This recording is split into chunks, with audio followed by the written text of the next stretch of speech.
Wingardium Leviosa. Non, Leviosa, pas Leviosa. Si tu continues comme ça, tu vas crever l'œil de quelqu'un. Wingardium. On n'a pas le temps, bonjour à toutes et à tous. Et si les Pokémon existaient dans nos films et jeux vidéo préférés, ça donnerait quoi? Des crossovers que j'ai décidé de mettre en scène grâce à la magie de Adobe Premiere Pro ainsi que Photoshop. Et attention, je le détaillerai, je le préciserai en fin de vidéo, le travail a été titanesque. Et aujourd'hui, c'est le monde fantastique d'Harry Potter qui accueille nos Pocket Monsters. Bon, je vous avoue, un choix qui n'a pas été très difficile, car il s'agit d'une saga que j'apprécie particulièrement, et à peu de choses près, elle est sortie en même temps, ça tombe bien, que la première extension de cartes Pokémon, le set de base, qui lui est sorti en 1999, et quand je dis à peu près, un peu de choses près, c'est 2 ans plus tard avec le premier film en 2001. Et pour la prochaine vidéo, à vous de me dire en commentaire quel univers vous voulez voir. Il n'y a aucune limite, laissez parler votre imagination. Bon, faites attention aussi, j'aurais du mal d'associer Pikachu avec l'univers de Fortnite. Quoique ça peut le faire. Bref, avant de découvrir les 5 scènes que j'ai imaginées, sachez, et c'est très important, que chaque Pokémon que vous verrez sont issus de cartes. Des cartes que j'ai dans ma collection, que je veux mettre en avant et qui, selon moi, se prêtent bien au jeu. Allez, maintenant que le contexte est mis, j'ai envie de vous dire, c'est parti. Ah, la famille Dursley, je ne vais pas trop rentrer dans les détails, mais sachez que pour moi, comme pour beaucoup, je ne les porte pas dans mon cœur. Mention spéciale à Dudley qui, dans les premiers tomes, me donnait envie de le secouer. Méchant, égoïste, capricieux, menteur, je manque de temps pour vous citer tous les défauts de ce personnage, mais il n'en reste pas moins inspirant. Quel Pokémon lui correspondrait du coup? C'est dans l'extension La Voix du Maître que j'ai trouvé son idéal. Miamiasme, illustration de Nagimizo. Alors attention, d'avance, je m'excuse pour tous les noms japonais que je vais vous sortir dans cette vidéo. Je suis une clette, je suis une clinge, j'ai beaucoup de mal avec ça. Donc voilà, comme ça c'est dit. Donc Miasme, un Pokémon en forme de sac poubelle, que je vois bien engloutir tous les déchets laissés derrière Dudley. Avec quelques années et de la chance, il évoluerait en Miasmax en se rapprochant physiquement de son maître. Je me sentais aussi obligé de changer le fond du tableau par un portrait d'Ectoplasma, Pokémon de la première génération, qui aurait pu être le Pokémon de Vernon ou Pétunia, car méchant et malicieux. N'hésitez pas à me dire si vous auriez eu d'autres idées, les choix sont quand même assez nombreux, il y a quand même pas mal de Pokémon. Et en attendant, passons à la deuxième scène. Ah, Harry Potter et la Chambre des Secrets, un de mes films préférés. Alors, dans mes souvenirs, nous sommes dans les souterrains de l'école, Harry n'est clairement pas en train de passer le meilleur moment de sa journée, et...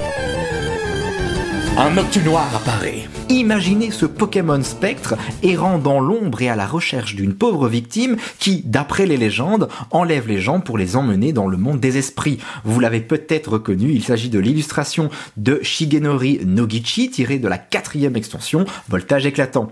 Pour l'info, et parce que j'en ai beaucoup parlé, c'est ce même artiste qui nous a proposé Tignon et Kikli, 2 cartes qui se répondent de la première extension Épée et Bouclier. De la belle carte comme j'aime bien dire, attention, on n'a pas fini d'en voir.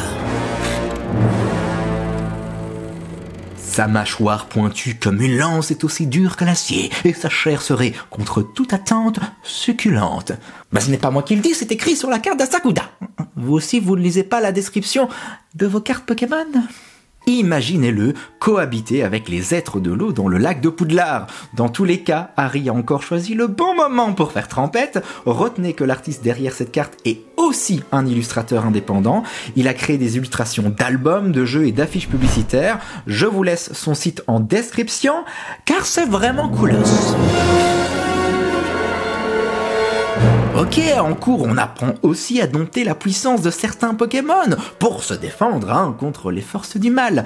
Une mauvaise manipulation ou une petite secousse et Electrode explose. Heureusement que Mélofée est là, Pokémon de type fée. Non, mais sans blague, tu nous apprends quelque chose, Berg. Apaisant les tensions avec son joli sourire. Celui qui a la référence qui me le dise. 2 illustrations provenant encore une fois de Voltage éclatant, la première de Souille, je vous l'ai dit, vous m'en voyez pas. Et la seconde de Hyogo Nosuke, un artiste qui a fait cette carte incontournable, utilisé dans presque tous les decks que j'ai pu affronter sur le Pokémon TCGO. Mais maintenant, mon petit Berg, on veut du Pokémon légendaire pour la dernière scène.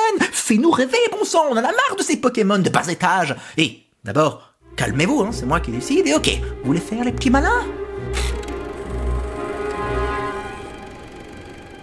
Si nos deux frères jumeaux étaient accompagnés de Pokémon pour affronter celui dont il ne faut pas prononcer le nom, lesquels auriez-vous choisi ? Personnellement, j'ai décidé de rester dans la 4e extension et de faire appel à 2 légendes de la licence. Tarak est ici remplacé par Fred Wesley, accompagné de Dracofeu. Sa flambée royale capable de faire fondre la roche repousse les vagues ennemies et combiné à la rafale magnifique de Rayquaza, les forces du mal n'ont qu'à bien se tenir. Bon, Eledel vient se taper l'incruste et risque très fortement de se faire cramer la queue, mais avouez qu'il colle parfaitement à la scène. Vous avez peut-être remarqué que Rayquaza est la seule illustration en 3D, les autres étant des représentations s'apparentant plus à du dessin et de la peinture, un travail de 5-Band Graphics à qui l'on doit ce fameux Dracofeu V Shiny. Alors, depuis le début, c'est vrai que je vous donne quand même assez peu d'informations sur les artistes qui se cachent derrière ces cartes, mais sachez qu'il n'y en a tout simplement pas, ou alors si vous avez des informations, des sites, des références, n'hésitez pas à me les donner dans les commentaires. Promis, pour les prochaines vidéos, j'essaierai d'approfondir ça, mais si ça vous a plu là, ce que vous avez vu pour le moment, mais dites-le moi dans des Joe. Pourquoi je vous dis ça ? Mais parce que ça a demandé beaucoup de boulot.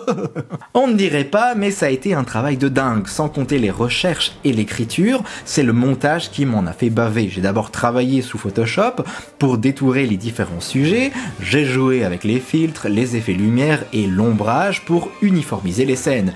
Une fois que tout ce bordel était fait, ce n'était pas fini, non. C'est sous Premiere Pro que j'ai essayé d'animer chaque calque pour rendre les scènes un peu plus vivantes. Donc encore une fois, si vous avez apprécié ce nouveau format et que vous voulez le revoir, n'hésitez pas à laisser un petit pouce, un commentaire et à vous abonner si ce n'est pas encore fait. J'attends vos idées, bien entendu. Moi, j'en ai une derrière la tête. Je ne vous dis pas laquelle. Et en attendant, je vous dis à très vite, des bisous et prenez soin de vous, mes petits moldus. Wingardium Leviosa. Wingardium Leviosa.